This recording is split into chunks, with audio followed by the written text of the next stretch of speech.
Yang pertama ada negara India.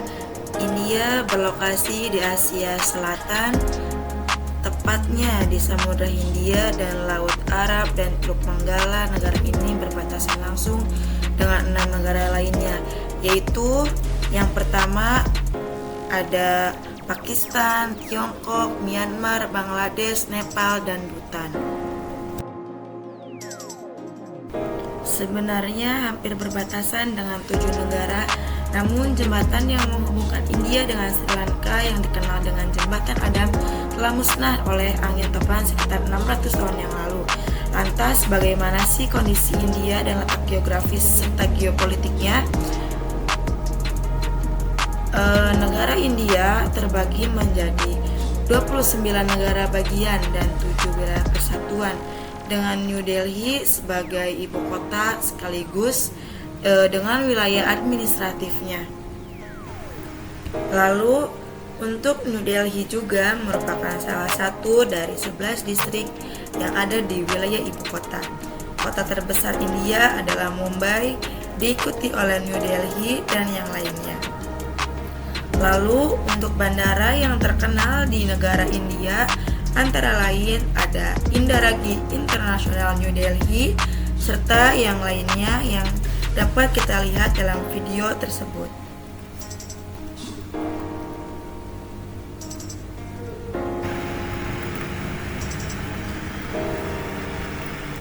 Dan sekarang saatnya kita membahas berbagai anomali teritorial yang ada di India. India dipenuhi dengan berbagai perbatasan yang cukup aneh dan garis demarkasi yang kompleks. Tapi sebelumnya saya akan menjelaskan apa sebenarnya yang dimaksud dengan wilayah persatuan. Singkatnya, wilayah persatuan adalah wilayah yang terlalu berbeda untuk digabungkan menjadi negara bagian, tapi juga terlalu kecil untuk memiliki pemerintahan sendiri. Yang pertama, tentu saja wilayah ibu kota nasional New Delhi, lalu Chandigarh yang merupakan kota pasca kemerdekaan yang dibangun untuk menggantikan Lahore sebagai ibu kota daerah puncak. Setelah terpisah dari India dan Pakistan, lalu ada juga wilayah kepulauan Lashkari serta kepulauan Andaman dan Nicobar. Kepulauan Andaman merupakan tempat bagi suku paling terasing yang ada di bumi, yaitu suku Sentinel yang sangat tidak ramah dengan pengunjung dan oleh karena itulah mereka dibiarkan hidup sendiri di pulau itu. Sementara itu, Kepulauan Nicobar merupakan bekas wilayah koloni Denmark. 3 wilayah persatuan lainnya merupakan bekas kota dan pelabuhan jajahan Eropa, yaitu Dadra dan Nagar Haveli yang terpisah sejauh 200 km di Teluk Hambat. Dan yang paling membingungkan adalah wilayah persatuan Puducherry di mana penduduknya berbicara dalam berbahasa Prancis. Wilayah ini juga dipisahkan oleh 4 kota distrik, antara lain terdapat Karaikal, Mahe, Yanam, dan Puducherry. Sementara itu, di bagian negara timur dihubungkan oleh jalur sepanjang 27 km yang sangat sempit ataupun yang sering disebut koridor Siliguri. Jalur ini ibarat jalur arteri yang sangat penting untuk melengkapi kepingan puzzle di India. Negara selanjutnya adalah Afghanistan. Saat ini Afghanistan memiliki populasi yang lebih kecil dari California dengan luas wilayah teritorial yang lebih besar dari Prancis. Lalu, bagaimana negara kecil itu mampu melawan 3 negara dengan kekuatan militer raksasa? Dan kenapa Afghanistan sulit sekali ditaklukkan? Banyak sekali jawaban dari pertanyaan tersebut, tapi mari kita mulai dengan jawaban yang mudah dan dimengerti dan mungkin yang paling jelas, yaitu kondisi geografis. Pertama yang terpenting adalah medan. Negara ini seperti mangkuk besar pada padang pasir, dikelilingi oleh beberapa puncak tertinggi di dunia. Pasukan apapun yang tidak dapat dihancurkan oleh seorang penyerbu bisa menghilang ke pegunungan dan menyembuhkan luka mereka sampai musim pertempuran tiba. Dan pada realitanya, Afghanistan tidak lebih dari sebuah ekspresi geografis. Batas negara ini dibuat secara sewenang-wenang oleh pihak asing yang berkuasa selama berabad-abad tahun yang lalu. Populasi yang kecil itu terdiri dari 14 kelompok etnik yang berbeda serta beberapa suku. Sebagian besar dari kelompok tersebut, yaitu ada Uzbek, Tajik, Pashtun, tidak mau mengakui perbatasan yang dibuat oleh orang-orang barat beberapa tahun yang lalu. Yang menurut mereka sangat kecil, etnis Pashtun yang menjadi etnis terbesar dengan populasi hampir setengah wilayah Afghanistan, tapi 2/3 dari etnis tersebut menghuni wilayah yang berbatasan dengan Pakistan atau dengan kelompok minoritas yang ada di negara tersebut. Perbatasan antara Afghanistan dan Pakistan membentang di antara wilayah etnis Pashtun dan membagi sekitar 60 juta orang Pashtun ke dalam dua negara ini. Perbatasan itu dibuat secara tidak resmi oleh Kerajaan Inggris pada tahun 1893. Hingga sampai saat ini tidak ada satupun pemerintahan yang ada di Afghanistan secara resmi mengesahkan perbatasan tersebut. Ini adalah negara Pakistan, yang merupakan salah satu negara yang cukup besar di Asia Selatan, yang di atas kertas posisinya tidak terlalu sulit. Tetapi jangan salah, jika kehidupan nyata tampak seperti di game Civilization, maka memainkan Pakistan adalah salah satu yang paling sulit untuk dimenangkan, karena posisi awal negara ini berada di titik yang sangat panas, dan inilah alasannya kenapa kondisi geografis Pakistan sangat buruk. Nah, politik perbatasan Pakistan memang agak sedikit tidak masuk akal jika dipelajari lebih jauh. Jika melihat dari peta topografi Pakistan, kalian bisa lihat dalam perbatasan Pakistan tidak begitu mengikuti batas geografis yang jelas seperti sungai ataupun pegunungannya. Lalu, jika dilihat dari peta persebaran etnisnya, tidak sesuai dengan penyebaran kelompok etnisnya. Lalu, apa yang menjadi perbatasan bagi Pakistan adalah perbatasan secara agama antara daerah yang dihuni oleh mayoritas Muslim dan daerah yang dihuni oleh mayoritas Hindu yang berada di negara India. Tapi ini bukanlah sebuah kebetulan. Perbatasan ini memang sengaja dibuat seperti itu sejak awal dan seringkali menyebabkan permasalahan di perbatasan seluruh dunia. Dan lagi-lagi ini adalah ulah Inggris. Dulu, seluruh wilayah anak benua India berada di bawah kekuasaan Inggris, tetapi pada tahun 1947, mereka memutuskan untuk melepaskan semuanya dan memberikan kekuasaan kepada wilayah itu.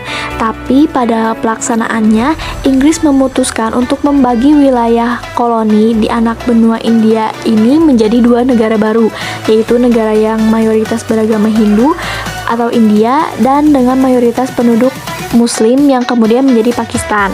Keduanya dipisahkan tanpa adanya batasan alamiah yang ada di dalam wilayahnya.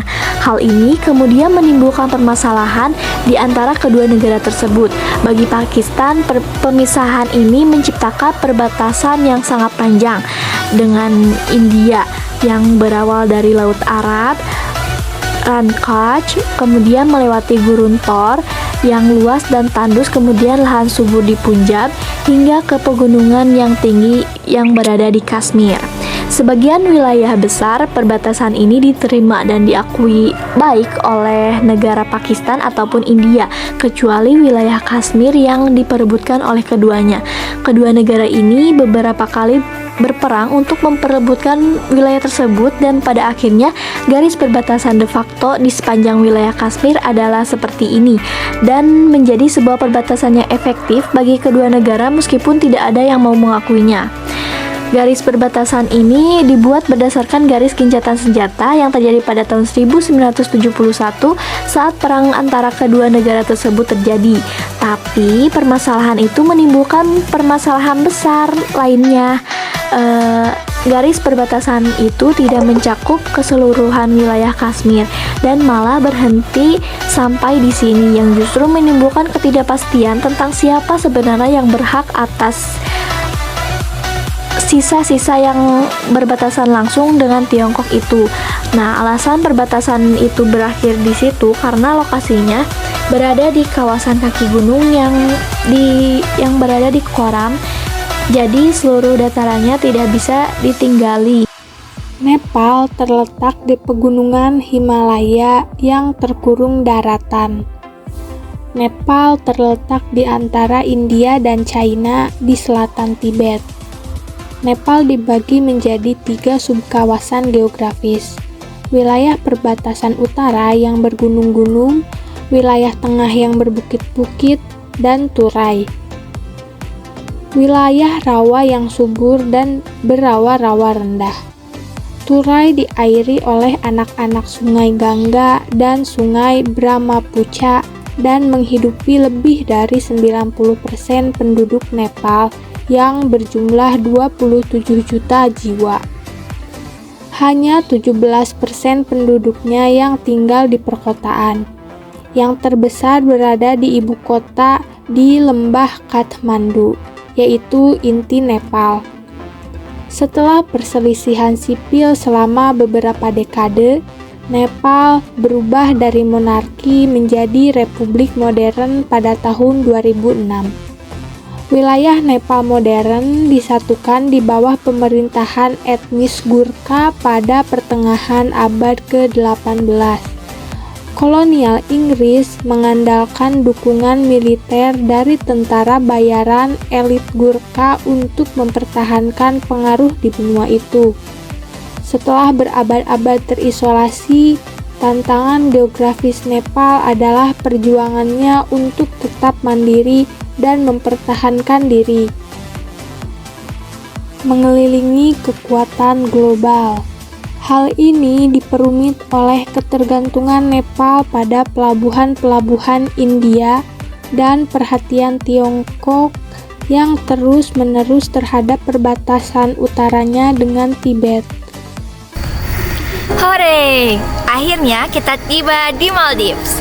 Negara ini berbeda dengan negara yang berada di benua Asia lainnya. Karena secara geografis, negara ini terdiri dari kumpulan atol atau suatu pulau koral yang mengelilingi sebuah laguna di Samudra Hindia.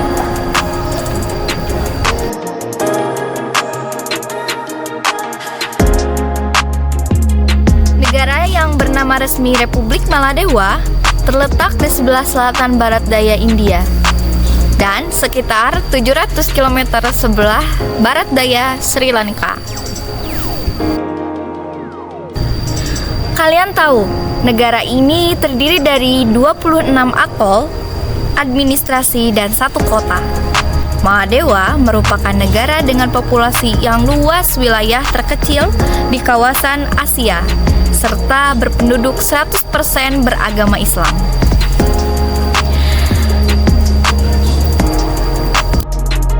Luas wilayah negara pariwisata ini mencapai 90.000 km persegi.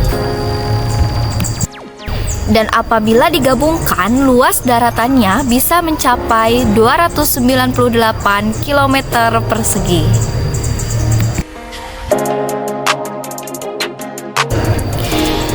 Tinggi rata-rata permukaan tanah di Maladewa adalah 1,5 meter di atas permukaan laut. Hal ini menjadikan negara dengan permukaan terendah di seluruh dunia.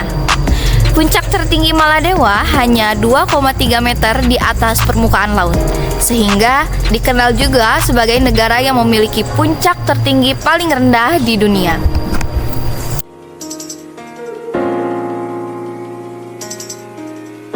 Secara demografi, negara Maladewa ini mencapai kepadatan penduduk 1.285 jiwa per kilometer persegi.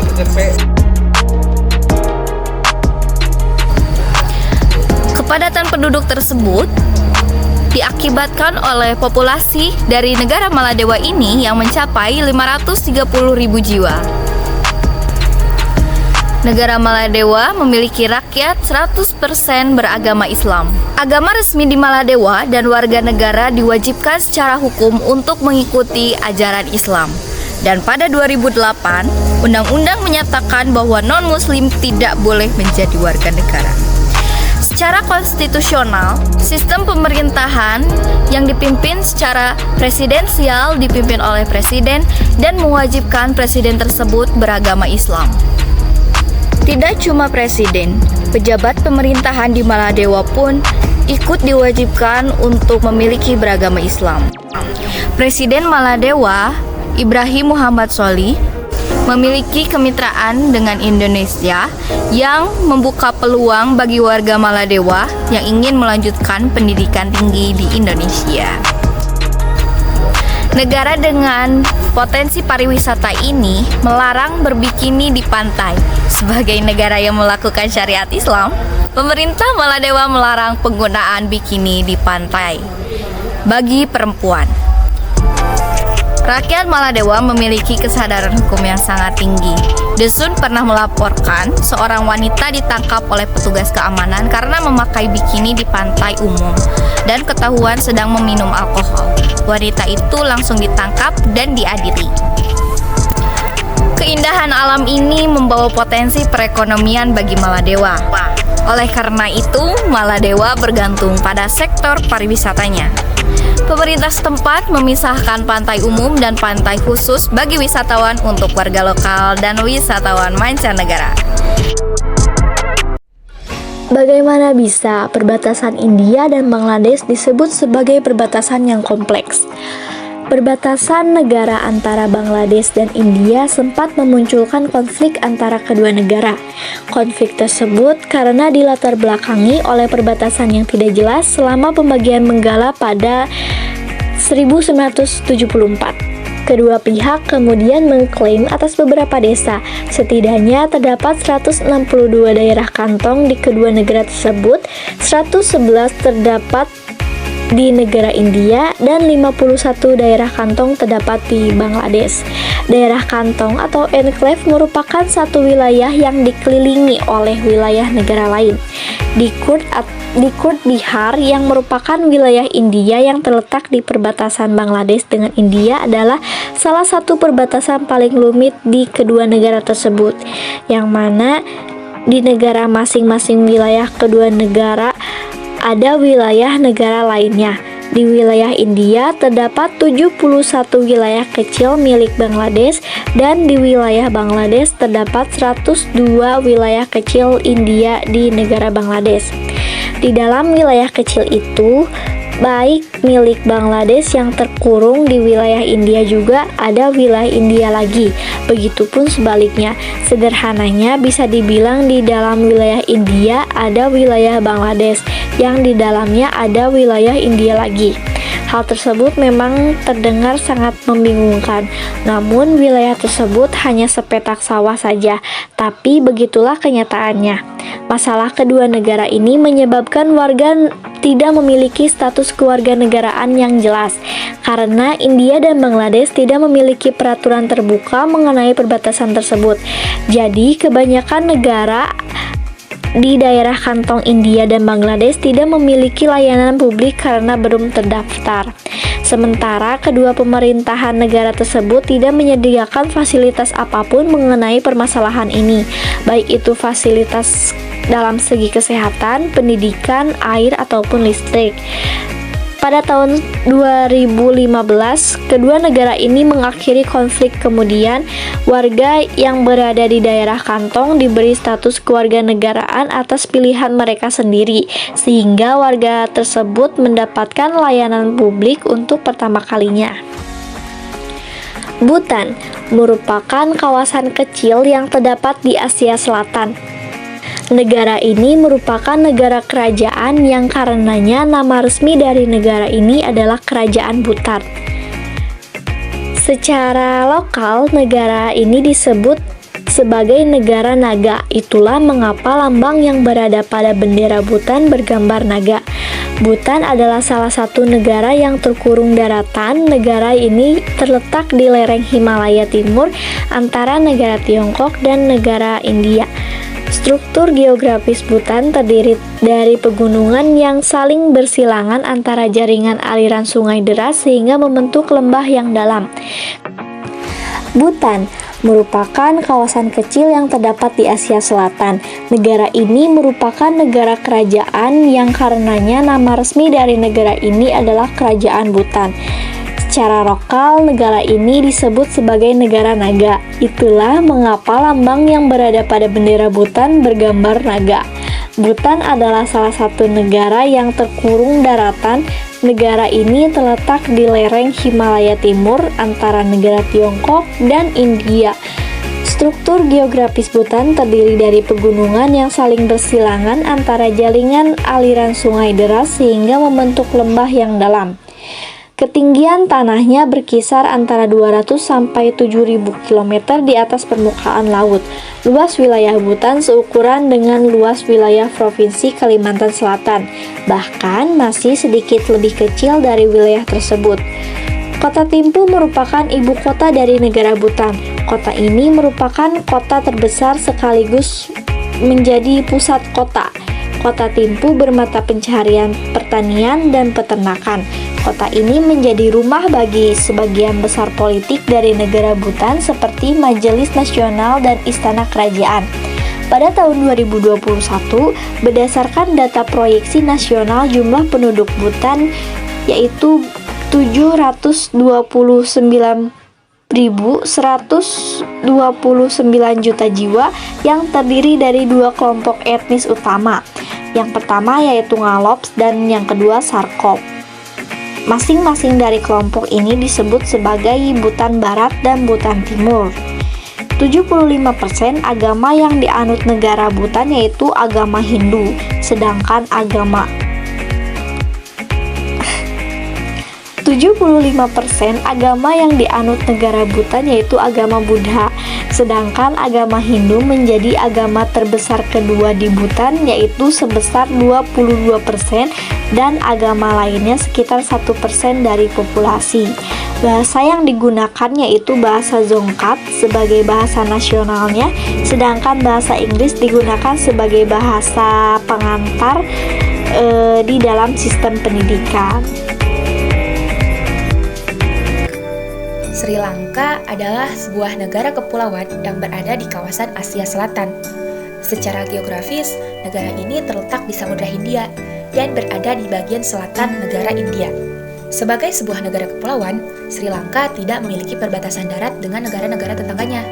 Namun demikian, negara ini berbagi perbatasan maritim dengan Maladewa di barat daya dan India di barat laut. Sri Lanka memiliki luas wilayah sekitar 65.610 km persegi dan terdiri dari wilayah daratan serta beberapa pulau kecil di sekitarnya. Luas negara Sri Lanka ini masih sedikit lebih besar dari luas Provinsi Sulawesi Tengah dengan luas wilayah sekitar 61.841 km persegi. Secara umum, Sri Lanka terdiri dari 3 wilayah geografis utama, daerah dataran rendah, daerah perbukitan, dan daerah pegunungan. Daerah dataran rendah terletak di sepanjang pesisir di sebelah barat dan selatan negara ini. Daerah perbukitan terletak di bagian tengah Sri Lanka dan terdiri dari bukit-bukit yang tingginya antara 300 sampai 600 meter di atas permukaan laut. Sementara daerah pegunungan terletak di sebelah tenggara Sri Lanka dan terdiri dari pegunungan yang tingginya mencapai 2.500 meter di atas permukaan laut. Sri Lanka memiliki 2 ibu kota yang dibedakan sebagai ibu kota eksekutif dan ibu kota legislatif. Ibu kota eksekutif Sri Lanka adalah kota Colombo. Kota ini terletak di pantai barat daya Sri Lanka dan menjadi pusat kegiatan ekonomi, politik, serta budaya negara tersebut. Sementara ibu kota legislatifnya adalah kota Sri Jayawardhanipura Kotte atau yang disebut juga dengan kota Kotte. Pada tahun 2022 lalu, jumlah populasi penduduk negara Sri Lanka diperkirakan sebesar 22.181.000 jiwa. Penduduk Sri Lanka terdiri dari berbagai kelompok etnis, suku Sinhala, Tamil, Mor, dan Burger. Kelompok etnis terbesar di Sri Lanka adalah etnis Sinhala yang berjumlah sekitar 75% dari total penduduk. Disusul oleh kelompok etnis Tamil yang merupakan kelompok etnis terbesar kedua di Sri Lanka dengan persentase sekitar 11% dari total penduduk Sri Lanka. Bahasa resmi Sri Lanka adalah bahasa Sinhala dan bahasa Tamil dengan bahasa Inggris juga diakui sebagai bahasa resmi. Selain itu, terdapat pula beberapa bahasa minoritas seperti bahasa Mor dan bahasa Burger. Agama Buddha memiliki pengaruh yang sangat kuat di Sri Lanka, dengan mayoritas penduduknya menganut agama Buddha Theravada. Penganut agama Buddha di Sri Lanka mencakup sekitar 70% dari total populasi, dan agama Buddha diakui sebagai agama resmi di negara ini. Namun, selain agama Buddha, terdapat pula penduduk yang menganut agama Hindu dengan persentase sekitar 12,6%, disusul oleh agama Islam dengan 9,7%, dan agama Kristen dengan 7,4%. Secara resmi, negara Sri Lanka dikenal dengan nama Republik Sosialis Demokratis Sri Lanka. Menariknya, meskipun ada kata sosialis dalam nama resmi negaranya, namun pada kenyataannya Sri Lanka bukanlah negara dengan sistem sosialis. Sebaliknya, Sri Lanka adalah sebuah negara demokratis kesatuan yang diperintah oleh sistem semi-presidensial. Sama seperti kebanyakan negara demokrasi lainnya, pemerintah negara Sri Lanka dibagi menjadi 3 cabang, yaitu cabang eksekutif yang terdiri dari presiden dan kabinetnya, cabang legislatif yang terdiri dari parlemen Sri Lanka, dan cabang yudikatif yang terdiri dari pengadilan-pengadilan yang independen, termasuk Mahkamah Agung yang merupakan pengadilan tertinggi di negara ini. Seperti yang sudah disebutkan, bahwa Sri Lanka diperintah oleh sistem semi-presidensial, yang artinya Presiden Sri Lanka berperan sebagai kepala negara sekaligus kepala pemerintahan. Presiden dipilih secara langsung oleh rakyat untuk masa jabatan 5 tahun, dan memiliki kekuasaan eksekutif yang luas. Presiden Sri Lanka saat ini adalah Ranil Wickremesinghe yang mulai menjabat sejak 21 Juli 2022 menggantikan presiden sebelumnya yaitu Mahinda Rajapaksa yang mengundurkan diri pada tanggal 14 Juli tahun 2022. Dalam bidang ekonomi, Sri Lanka dikategorikan sebagai negara berkembang. Ini adalah negara Asia Selatan dengan peringkat tertinggi dalam hal pembangunan dan memiliki pendapatan per kapita tertinggi kedua di Asia Selatan. Sri Lanka adalah sebuah negara kepulauan di Asia Selatan yang memiliki perekonomian yang cukup berkembang dengan sektor jasa, industri, dan pertanian sebagai kontributor utama. Namun sayangnya, krisis ekonomi yang melanda negara ini pada beberapa tahun terakhir telah mengakibatkan jatuhnya nilai mata uang, meningkatkan inflasi, dan krisis kemanusiaan karena kekurangan kebutuhan pokok yang parah. Krisis ekonomi juga menyebabkan meletusnya protes jalanan, dengan warga berhasil menuntut agar presiden dan pemerintah mundur. Tahukah kalian, sebelum dikenal dengan nama Sri Lanka, negara ini dulunya dikenal dengan nama Ceylon, atau yang dalam bahasa Indonesia dikenal dengan Ceylon. Nama Sri Lanka sendiri secara resmi baru digunakan pada tahun 1972 setelah negara ini sepenuhnya merdeka dari penjajahan Inggris.